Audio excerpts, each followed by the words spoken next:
Randsteden, capítulo 16.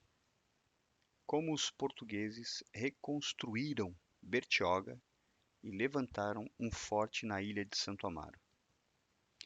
Depois desses acontecimentos, pareceu aos comandantes e à administração que seria oportuno não desistirem da povoação, e sim fortificá-la ao máximo, uma vez que de lá se podia defender toda a região, e assim fizeram. Quando o inimigo percebeu que o lugar estava protegido demais para que pudessem atacá-lo, mesmo assim, uma noite, os tupinambás passaram e conseguiram avançar através do canal, entre a ilha e a terra firme, até São Vicente. Lá fizeram tantos prisioneiros quantos quiseram, pois os moradores de São Vicente não tinham imaginado nenhum perigo, uma vez que se sentiam protegidos pela agora fortificada Bertioga. Tiveram de pagar um alto preço. Decidiram, então, construir uma casa perto da água do outro lado de Bertioga, na ilha de Santo Amaro, e ocupá-la com uma guarnição com peças de artilharia, de modo a impedir a passagem dos selvagens. Também tinham iniciado a construção de uma fortificação na ilha, mas não a terminaram, porque, segundo me contaram, nenhum artilheiro português estava disposto a arriscar-se ali. Fui para lá e fiz um reconhecimento do lugar. Quando os moradores ouviram que eu era alemão e que sabia um pouco sobre o manejo de canhões, pediram que me instalasse na casa da ilha e os ajudasse a controlar o inimigo. Eles colocariam algumas pessoas à minha disposição e me pagariam um bom soldo. Disseram também que se aceitasse, o rei de Portugal saberia recompensar-me, pois o rei era especialmente generoso com os homens que o ajudavam e aconselhavam nas novas dependências. Combinei com eles que serviria durante 4 meses na casa. Depois, um encarregado do rei deveria vir com navios e construir uma casa de pedras, que deveria ser mais forte. E assim foi feito.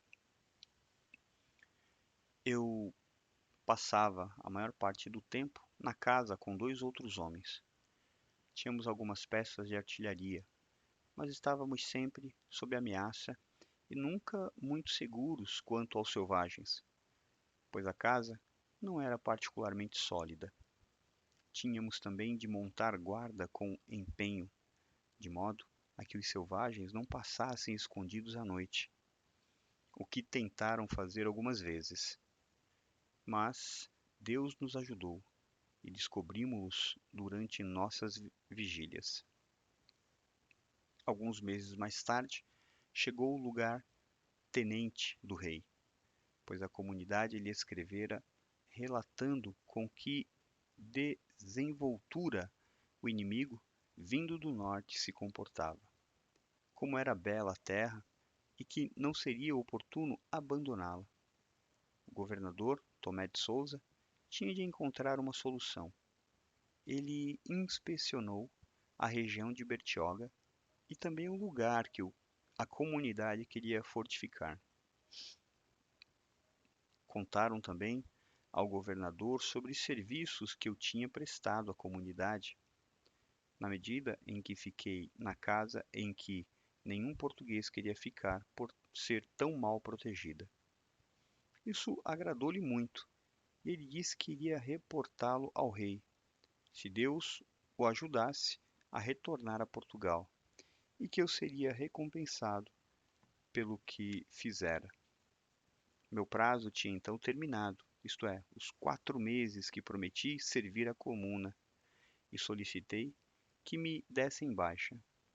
Mas o governador e a comunidade quiseram manter-me a serviço deles por algum tempo ainda, no que acedi e para um período de 2 anos. Quando esse período findasse, deveriam deixar-me partir sem causar a menor dificuldade e voltar para Portugal no primeiro navio em que encontrasse lugar. Lá, eu receberia a recompensa por meus serviços. Em seguida, o governador preparou, em nome do rei, um contrato como aquele que é feito com os artilheiros reais quando estes o solicitam. A fortificação de pedras foi construída. Nela foram instalados alguns canhões. A fortificação e os canhões foram colocados sob minha responsabilidade. Eu devia vigiá-los e mantê-los sob a minha guarda.